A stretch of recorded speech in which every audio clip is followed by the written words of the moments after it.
Mejor morir luchando por la libertad que ser preso todos los días de tu vida. Bob Marley.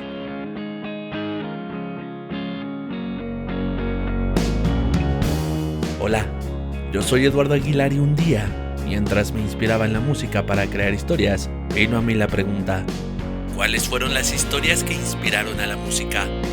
En este podcast te contaré los sucesos que inspiraron a los artistas a crear la letra de sus canciones. Esta semana es turno de libre del talentoso cantante español Nino Bravo. Sin más, sean bienvenidos a Mano Destra.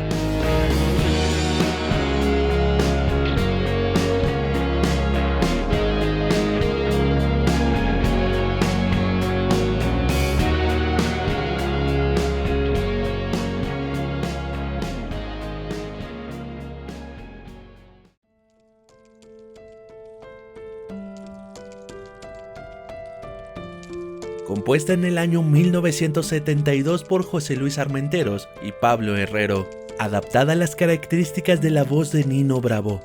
Libre fue interpretada por primera vez en el programa de TV Luces en la Noche y comercializada en el LP Mi Tierra en noviembre de 1972. Es curioso cómo en ocasiones pasamos toda nuestra vida oyendo una canción sin ser realmente conscientes de su significado u origen. Y aunque hay demasiadas leyendas relacionadas al significado de uno de los grandes éxitos del valenciano, hay una que por años se ha tomado como la oficial por parte del público, haciendo de Libre un homenaje a Peter Fechter, que nació el 14 de enero de 1944 en Berlín, Alemania, durante los años finales de la Segunda Guerra Mundial. Fechter fue el tercero de 4 hijos y se crió en el distrito de Weibsensee de Berlín. Su padre era ingeniero mecánico y su madre una vendedora. La Segunda Guerra Mundial había terminado poco después de que Peter cumpliera su primer año de edad, y para entonces Alemania había quedado dividida en 4 partes para que en 1947 ya estuviera dividida entre Alemania Occidental y la Alemania Oriental. Weibsensee estaba ubicado en la zona de ocupación soviética de Berlín, cuando la ciudad se dividió durante la ocupación aliada y se convirtió más tarde en Alemania Oriental. En 1958, a sus 14 años, Peter Fechter se gradúa de la secundaria como albañil y comienza a trabajar en la construcción. Su hermana mayor se había casado y ahora vivía en Berlín Occidental. La Alemania Oriental socialista fue destruida por la pobreza y convulsionada por las huelgas en respuesta a sus nuevos sistemas políticos y económicos, por lo que sus padres y hermanos la visitaban regularmente para huir por ratos del ambiente tenso que se vivía del otro lado de la frontera. Entre 1949 y 1961, los alemanes orientales comenzaron a huir por una frontera más permeable entre Berlín Oriental y Occidental. En un momento, 1.700 personas por día buscaban condición de refugiado al cruzar del lado este al oeste de Berlín, y alrededor de 3 millones de ciudadanos pasaron de Alemania Occidental por Berlín Oriental. Sería en las primeras horas del 12 de agosto de 1961, cuando los berlineses dormían, cuando la Alemania Oriental comenzó a construir cercos y barreras para sellar las entradas entre ambas ciudades. El movimiento nocturno sorprendió a los alemanes de ambos lados de la nueva frontera. Los habitantes del oriente rápidamente intentaron huir atravesando el alambre de púas que dividía las dos Alemanias, todo antes de que la construcción del muro fuera finalizada, con el fin de no ser separados de su familia del otro lado. Pero muchos no consiguieron salir a tiempo. Alemania Oriental había levantado un muro de hormigón de 43 kilómetros que recorría toda la ciudad. El muro consistía en 2 paredes paralelas con torres de vigilancia y separadas por una franja de muerte que finalizaba con recorridos de perros de ataque, alrededor de 55.000 minas, alambres de púa y varios obstáculos diseñados para prevenir cualquier tipo de intromisión del otro lado o escape de más de sus ciudadanos. Los soldados de Alemania Oriental constantemente monitoreaban las barreras, vigilaban Berlín Occidental y tenían órdenes de disparar si veían que alguien intentaba escapar. El muro de Berlín había separado a Peter y a su familia de su hermana en el lado occidental, y durante algún tiempo, él y su colega Helmut Kuhlbeck contemplaron la posibilidad de escapar. La situación de ese lado se complicaba cada vez más, por lo que muchos intentaban escapes a través de túneles, en globos aerostáticos e incluso en tren.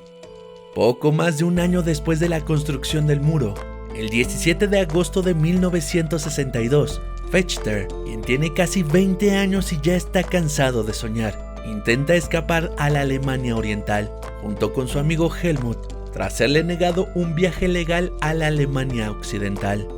El plan consistía en esconderse en un taller de carpintería cerca del muro, para observar el movimiento de los guardias desde ahí y poder saltar desde una ventana en el momento adecuado hasta el llamado Corredor de la Muerte, y así dirigirse por el mismo hasta la pared cercana a Checkpoint Charlie, en el distrito Kreuzberg, en Berlín Occidental. Ambos pasarían la noche ahí, esperando el momento oportuno hasta que este finalmente se dio. Helmut fue primero.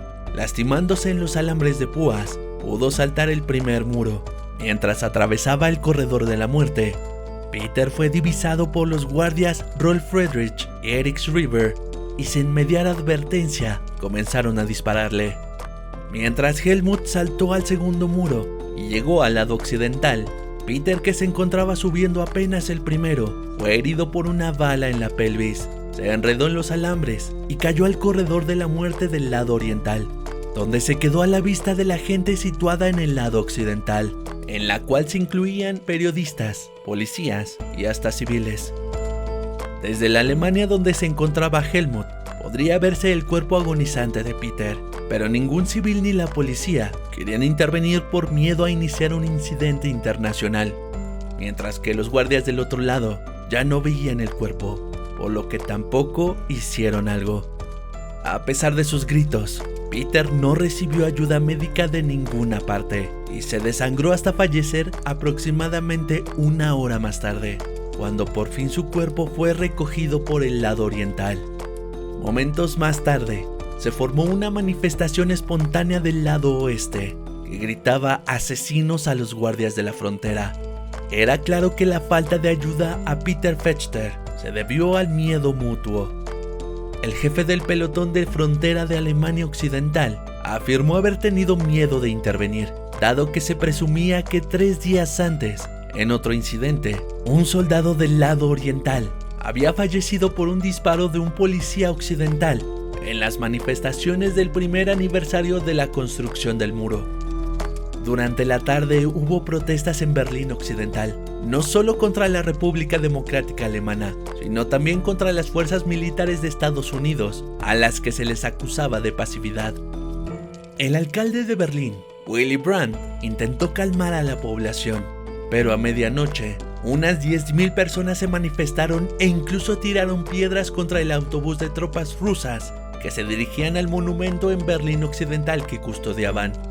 En los días siguientes, el canciller Konrad Adenauer escribía a Nikita Khrushchev, protestando porque en una gran ciudad del mundo civilizado se negara los primeros auxilios a un joven, pero también se le pidió al embajador estadounidense Walter C. Dowling que en un futuro se interviniera para ayudar a las víctimas.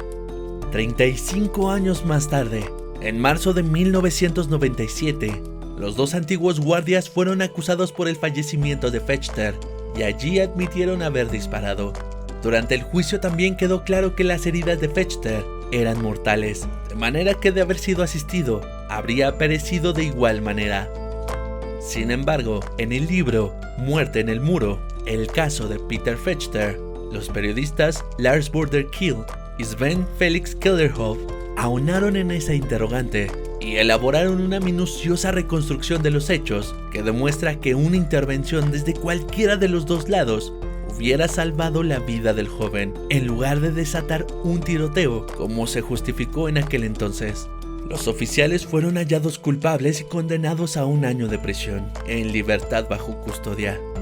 Después de la reunificación alemana, en 1990, se construyó el monumento a Peter Fechter y se ha convertido en punto focal de alguna de las conmemoraciones referentes al muro. La calle donde fue disparado toma su nombre a partir de agosto del 2012. A pesar de su éxito en España, Libre tomó fuertes significados políticos en Latinoamérica. En Chile fue adoptada como un himno militar, siendo también interpretada por el Ejército de Chile, Carabineros y la Armada de Chile. Una de las interpretaciones más polémicas de la canción se dio por Bigote Arrocet en el Festival de Viña del Mar en febrero del año 1974, mientras la cantaba de rodillas frente al público en el que se encontraba el dictador Augusto Pinochet. Pese a todo, y aun cuando la canción narra de manera sorprendente la historia de un hombre joven que pierde la vida en busca de la tan añorada libertad, este himno no trata sobre Peter Fechter, como muchos podríamos pensarlo, aunque sus estrofas encajen con la historia casi a la perfección. Pablo Herrero, uno de sus dos compositores, afirmaría en una entrevista para Radio 5: no se inspiró en esa historia, fue menos épica, mucho más doméstica, menos importante. Esto fue el producto de una rebeldía, de una generación que había nacido en España justo antes de la guerra y que vivimos la dictadura a base de bien, y una fuerte represión que se extendió hasta el año 75, que fue cuando murió Franco. Sin embargo, esta canción es del año 72. Él estaba todavía vivo. No teníamos que mirar a Alemania, lo estábamos viviendo aquí. La falta de libertad era manifiesta. Libre quedaría inmortalizada en la memoria colectiva, no con su significado, sino con la historia de Peter Fechter y la lucha de los habitantes de Berlín por buscar la libertad.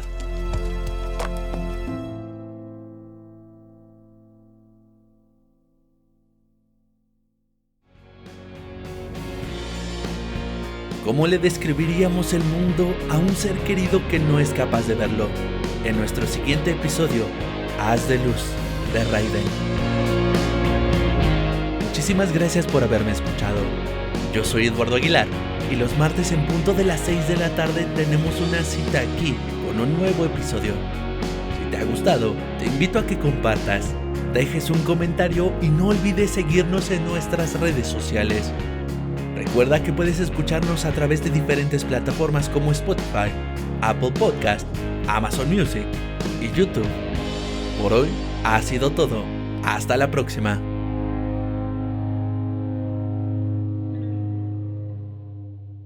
Este programa fue una producción de Kraken Studios.